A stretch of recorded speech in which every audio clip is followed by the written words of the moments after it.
صلوات پڑھ دیجیے محمد.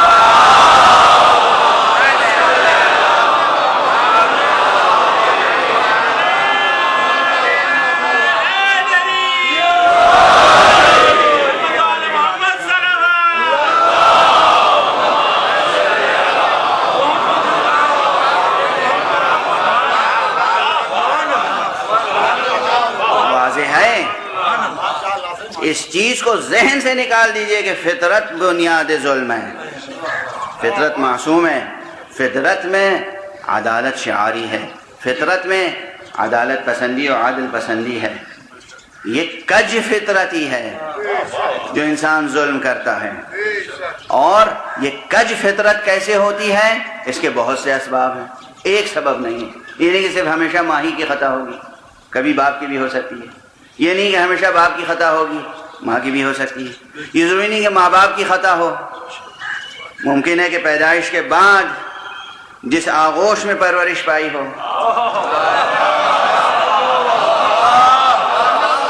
اس کی خطا ہو. ممکن ہے پیدائش کے بعد شیطان نے دستے شفقت رکھ دیا ہو.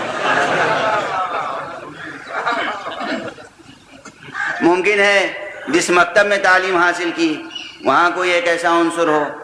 ممکن ہے دوستوں میں ایسا عنصر ہو. کج فطرتی کے بہت سے اسباب ہو سکتے ہیں، ایک منحصر نہیں ہے، ماں باپ میں منحصر نہیں. کج فطرتی کے بہت سے اسباب ہیں، اور جہاں ماں باپ صحیح و سالم ہوتے ہیں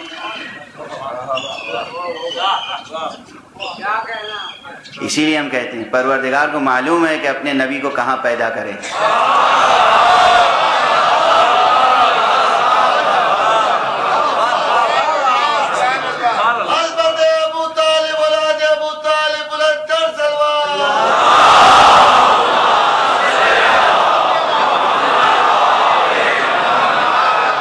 اللہ اعلم حیث یجعل رسالتہ، اللہ خوب جانتا ہے کہ وہ اپنی رسالت کو کہاں رکھے. نبی پیدا کرے تو کہاں پیدا کرے، ولی پیدا کرے تو کہاں پیدا کرے. نبی کو کسی کی آغوش تربیت میں دے تو کس کی آغوش تربیت میں دے. میں کہتا ہوں ہزارہا اسرار ہوتے ہیں افعال الہی کے، مگر پروردگار عالم نے محمد کو در یتیم شاید اس لیے پیدا کیا ہو، در یتیم اس لیے پیدا کیا ہو. پیغمبر کی ولادت سے پہلے والد کا انتقال ہو گیا تاکہ دنیا تاریخ لکھ لے کہ پیغمبر کس کس آغوش میں تربیت پاتے رہے.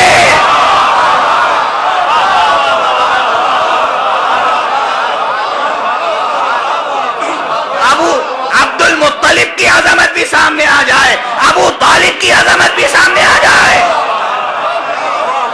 آمنہ بنت وہب کی عظمت بھی سامنے آ جائے، فاطمہ بنت اسد کی عظمت بھی سامنے آ جائے.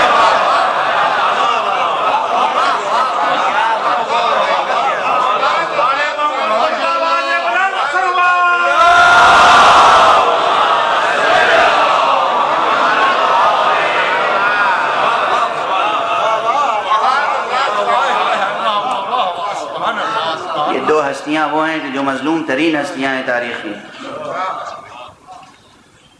مسلمانوں نے حضرت ابو طالب پہ صرف اس لیے ظلم کیا ہے کہ وہ علی کے والد تھے.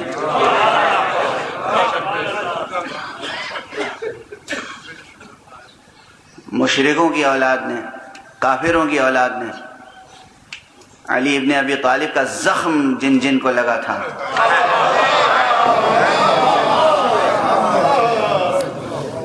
انہوں نے حضرت ابو طالب پر جس طرح سے گستاخیاں کی ہیں تاریخ میں موجود ہے. حضرت ابو طالب کا وہ مرتبہ ہے کہ ان کے فعل کو خدا اپنا فعل قرار دیتا ہے، ان کے عمل کو اپنا عمل قرار دیتا ہے. قرآن ہے، یہ حدیث نہیں ہے. حدیث و تاریخ تو قرآن کی تفسیر کے ضمن میں ہمارے سامنے آتی ہے. قرآن ہے جس نے حضرت ابو طالب کے عمل کو خدا کا عمل قرار دیا. اور حضرت ابو طالب و جناب فاطمہ بنت اسد کے مراتب کو اگر دیکھیں، دونوں اپنی جگہ آفتاب و ماہتاب ہیں. یہ آفتاب کمال ہیں تو وہ ماہ تمام، یہ آفتاب کمال ہیں تو وہ ماں تمام، لیکن ایک فرق ہے، حضرت ابو طالب کو پیغمبر ہمیشہ یا عمہ کہتے تھے، چچا، لیکن فاطمہ بنت اسد کو کہتے تھے یا امہ ہے میری ماں۔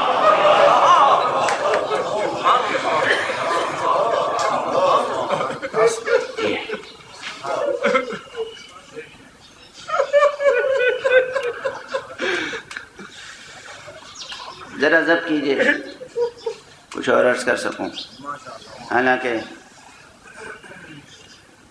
یہ ایام تو رونے ہی کے ہیں۔ محرم ہے، وہ بھی محرم سید الشہداء، محرم ابو عبداللہ الحسین۔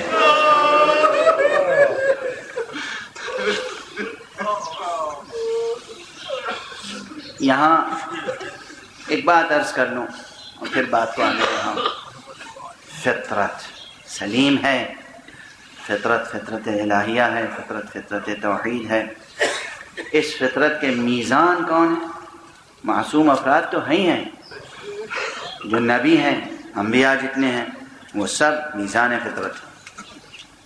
انبیاء کے وہ اوصیاء جو اللہ کی طرف سے مقرر ہیں وہ سب میزان فطرت ہیں۔ اللہ کے جتنے معصوم بندے ہیں وہ سب میزان فطرت ہیں۔ اور بہت سے وہ افراد ہیں کہ جن کی عصمت کا ہمیں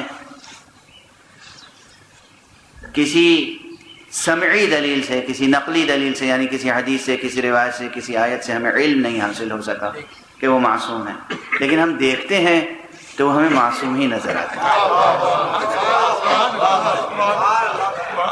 جب ہم دیکھتے ہیں تو ہمیں کوئی خطا نظر نہیں آتی۔ اب ہم کیا کریں؟ جب خطا نظر نہ آئے تو معصوم کیسے نہ کہیں؟ عادل کا دامن ہاتھ سے چلا جائے گا۔ ہمیں ایسے افراد نظر آتے ہیں جن میں خطا نہیں۔ اصطلاحی طور پر معصوم نہ کہیے، ٹھیک ہے، اصطلاحی طور پہ معصوم نہ کہیے، ٹھیک ہے، یعنی حجت خدا جن پہ وحی نازل ہوتی ہو آپ نہ کہیے، لیکن عملاً معصوم ہے۔ کوئی کہہ سکتا ہے پیغمبر تو معصوم ہیں، حضرت محمد ابن عبداللہ صلی اللہ علیہ وآلہ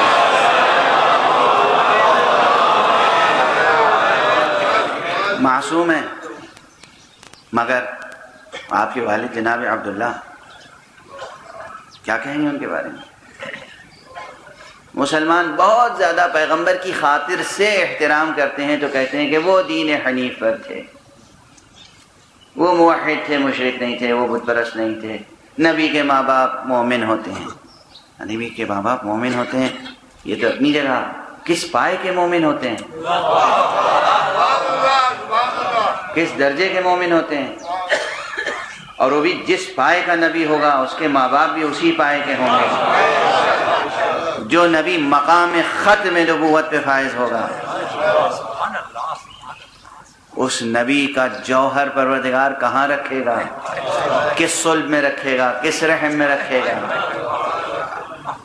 وہ نبی جس کا نور خلقت خاک و آب و آتش و باد سے بہت پہلے تھا، یہ عناصر کی دنیا بعد میں پیدا ہوئی، وہ نور پہلے خلق ہوا۔ اس نور کو پروردگار ودیعت فرمائے گا تو کہاں ودیعت فرمائے گا، کہاں ودیعت فرمائے گا؟